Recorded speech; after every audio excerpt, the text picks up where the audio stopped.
Silver, and I'm here with my friend Sandra of the Alexandrite system. Hi. She also does content surrounding system stuff. System stuff? DID, OCD, plurality, multiplicity in general. All sorts of stuff on their own YouTube channel Mm-hmm. with the rest of her system. And if you want to go check them out, I will put a link to their channel in the comments so you can go look at that after this video. Okay, what are we talking about today? So we are talking about the importance of system friends. And having them in person. Yeah, like Or- actually meeting up with systems. Mhm. It's really important to have system friends regardless. Mhm. And like I have a lot of really, really close friends who are also systems that we interact with online, and those are beautiful, wonderful bonds. Mhm. But I think there's something that we found through interacting with another system in person that puts like another layer of icing on top of this already beautiful cake of knowing other systems. We met by going to a trans health conference, and at that conference there was a system who goes by the Redwoods, and they gave a presentation about the intersection of having DID and also being trans, and those intersections and how having DID doesn't negate the fact that you are trans. And because of that presentation, a whole bunch of the system community on the East Coast all came together and had a giant system meetup, and that's how we met. And we don't live too far apart, so we just met up to go get lunch, and we've been meeting to go get lunch ever since. Yeah, it's been a rewarding relationship. So to talk about today, we brainstormed a little list of things that we found really unique about interacting with other systems in person. And the first one, just being how natural things are. Like, for example, if as a young queer person you grew up in a very cis-het town and you didn't really get to interact with any other queer people, meeting your first other queer person and interacting with them in person is often like a monumentous moment. Meeting another queer person is often a very important and salient moment in your memory. Meeting another system as a system just kind of like feels really natural, and their interaction is so much different than when you interact with singlets. I always go back to that queer reference too, where like the first time that I really went to a queer-focused event, it was almost intoxicating being around other queer people and being able to be myself, as much myself I could be before realizing I was a system and realizing who like I am. And being around another system is sort of the same thing, where it's just like, oh, finally I get to let loose a little bit and just like be weird, you know? Because I feel like with singlets, you're always constantly worried, like, oh, what if they don't understand this aspect of my existence? When will I have to step in and like define another definition for them? Mm-hmm. You know? And even if you have to define something for systems, I've noticed that the phrasing is often very different. Because if a singlet doesn't know something, you have to go, oh yes, when I experience this thing, and kind of break down the situation from a third-person perspective. Mm-hmm. But when you are interacting with another system and they don't know a word that you use, you can be like, oh, that's when you feel like this. And they're like, oh yeah, I experienced that too. And it's a much different definition than it is defining something to a singlet, because it's explaining something to a singlet that they've never experienced and they have no idea how to grasp the concept, and it's really building from the base up. Whereas if you're talking to a system, you're naming an experience that you guys share. Yeah, I feel that oftentimes two systems will sometimes have two different words for the same thing. Mm-hmm. Like when we were talking about shells earlier, Yeah. you said shell, and I went, what is that? And you said, you know, it's the... It's like an alter that masks the fact that you're a system externally, and then you were like, Oh yeah, a mask. yeah, and that's two different words for the same thing. And you catch it like that because it's like you both understand what's going on. Another thing is, like, you don't have to explain, like, non-human alters or other just, like, alters that are outside of what is normally explained in, like, typical DID media. We more than likely have a cat in our system. Like, if that cat ever fronts, I know that, like, Silver won't be weird about it. They won't, like, have a million questions.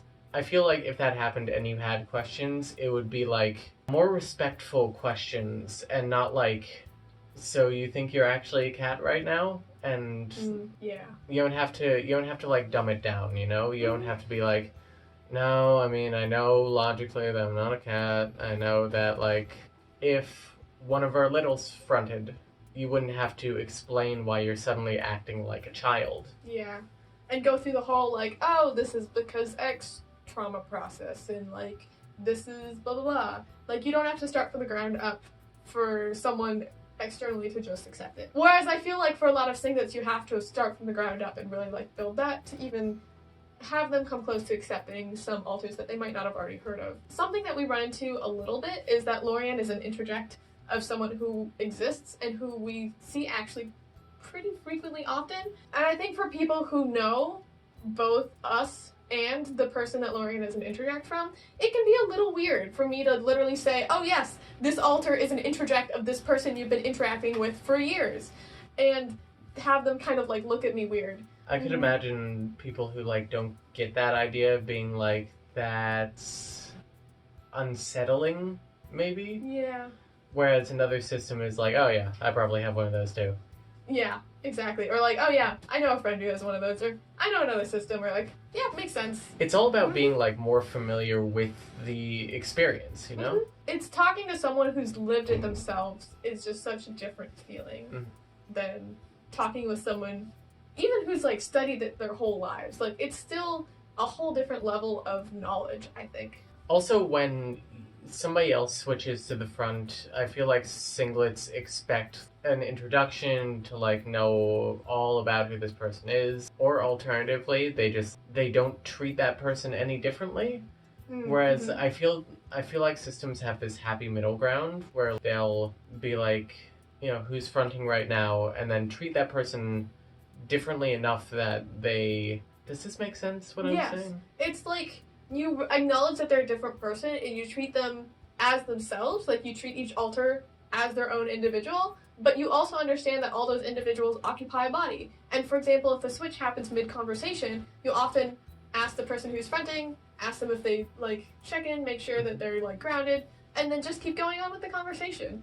And you don't have to like stop the conversation and be like, okay, who's this now? Do you remember what we were talking about? And like, we're both 1B systems where we don't have that level of amnesia between parts, so that sort of thing isn't quite necessary. And I think even with the DID system that has full amnesia and complete blackouts between alters, there's still kind of this assumption that you'll know where we are, and if you don't, you'll be like, hey, I don't know, I don't remember the conversation that happened before. And I see that in a little bit of like, when I dissociate and like I come back from a switch, I'll kind of be like, oh wow, this feels very new to me, even though I know we've already been here. So it's kind of like pointing out your own dissociation and pointing out what you may or may not have in terms of the conversation that's been going on. Also, just the idea of just being able to say, oh, I'm dissociating, and not have that be like a big deal where people are like, are you okay? Unless, you know, you have been triggered, then in which case, like, I feel either one of us would say, like, I'm being triggered right now, can we, like, get off this topic or go somewhere else or whatever. Whereas, like, I feel singlets don't get that, you know, the dissociative part of dissociative identity disorder or other specified dissociative disorder means that you dissociate a lot, even outside of the whole dissociative experience of, like, becoming another person. Yeah. It's weird if I'm not at least 10% dissociated all the time. Yeah. Like, there's always some level of base dissociation, and it's fine. Like, I mean, it's not ideal, but it's, like, something we've adjusted to. And it's not something that, oh my god, you have to, like, panic and freak out about, and oh my god, you're switching, are you okay? Like, hi, I'm gonna introduce myself and that brings up the second topic. I feel like singlets often don't know how to handle situations, whereas if you talk to a system, like, we handle these situations every single day, every moment of our lives. So it's a lot easier to just exist together.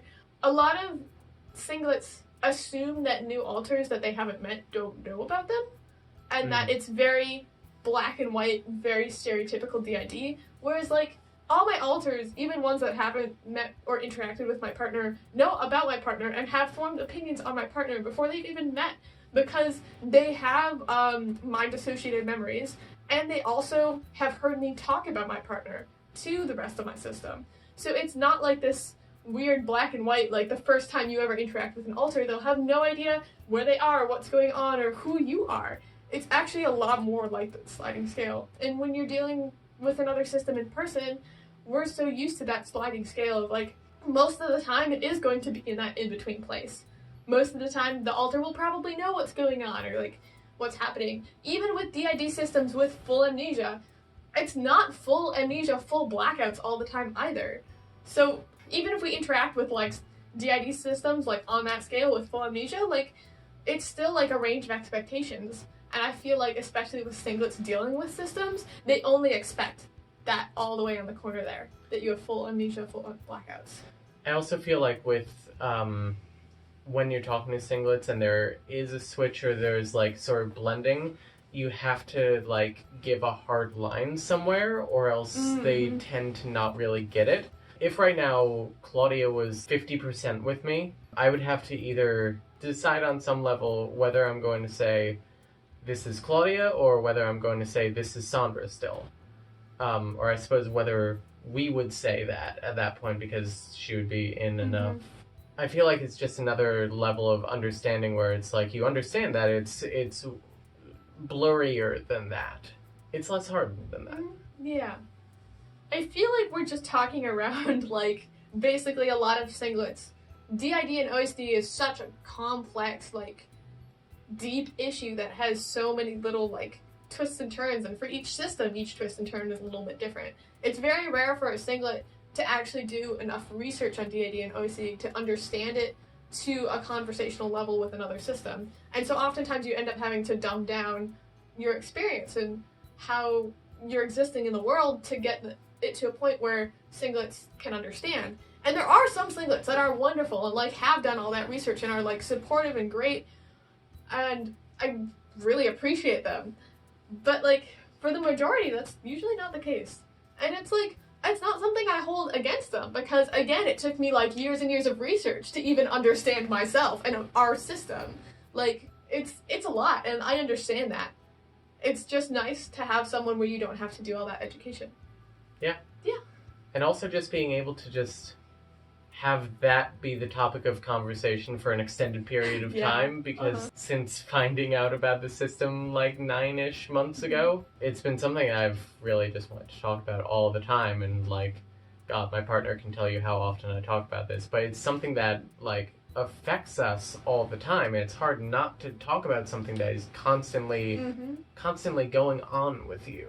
Yeah. And to not have to edit your stories to like take out the parts where it's like, oh, then Claudia said this and Sunny was like this. It's like you can just say that instead of being like, I felt this and then I felt this and then I felt this, and it's like you get that.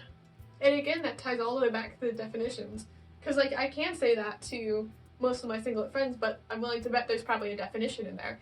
And there are some situations when I'm totally fine just expressing my experience and then adding in that definition or so and explaining as we go. But there's nothing wrong with that. Yeah. It's just nice to not sometimes. Exactly. It's like the balance between like singlet friends are often a great and powerful force in your life. And it's like having the both that makes the cake good. Yeah. Yeah. We need strong singlet allies. It's important to have these people who can sympathize, but it's also really important to have people who can empathize with you, who can say, I have experienced that same thing or I felt something similar. It's really just, it's a powerful feeling. And then finally, I think one of the most obvious reasons why having system friends is really great is alters that aren't the same age as the body. Getting to interact with other alters that are the same age as them. Because especially once the body has hit adulthood, and once you have littles that are still right around like the 7 to 10 range, it's hard for those littles to interact with children who are their same age, simply because the body is older, and that shapes how the interaction goes, and it also shapes the legality of the interaction in a lot of cases. And it's hard for the little who's in the big body trying to interact as themselves, and then realizing that there's so many differences between someone who's actually their age physically and them and the body that they're in. We've had to put like a hard no on like friendship with anyone who's like under, I don't know, 17, 18. And like we have 4 people who are under the age of 18 in our system, and it sucks for them to like not be able to have people who are their own age to interact with. But when you have another system friend with people who are around their same age, you have Iris who's 7, and we have Sunny who's 6, and that's like right around the same age. And then we have our Naomi, who's a new alter in our system, who's 14, I think. And then Susan who's 12. Susan who's 12, yeah. It just allows for a different method of interaction for those littles to finally interact with someone that they can relate to in the same age group as they are. Yeah. And yeah. I know Iris has whole Minecraft nights with her set of friends who are littles in other systems. And it's really, really cute to see all these littles come together and have game nights together and finally get to interact with someone in their old age group who can appreciate their ideas and their creativity on the level of multiple younger alters finally getting to interact.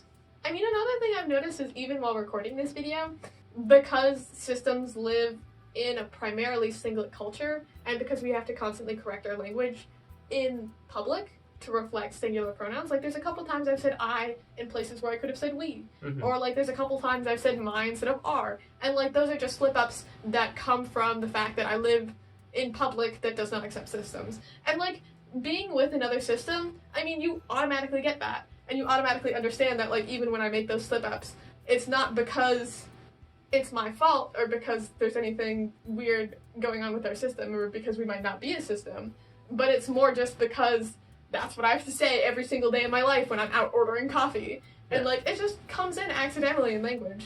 Yeah. And you never question that or you never doubt that or you never, like, you know?